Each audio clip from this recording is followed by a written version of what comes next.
Y vamos a Patricia con un fuerte aplauso como directora de baile Edurne. Sí, caballeros, ha llegado el momento que estaban esperando.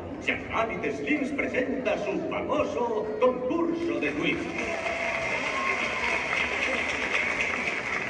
Esta noche, una afortunada pareja se llevará este precioso trofeo que Merlin ahora les enseña. ¿Quiénes van a ser nuestros primeros concursantes? Aquí. Quiero bailar. No.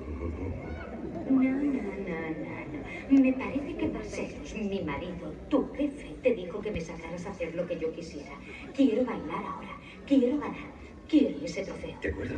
Así que luce. Un aplauso para nuestros primeros concursantes.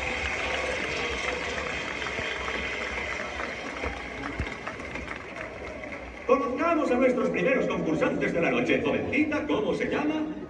Señora Mia Wallace. ¿Y cómo se llama su amigo? Vincent Vega. Bien, a ver lo que saben hacer. ¡Vamos allá!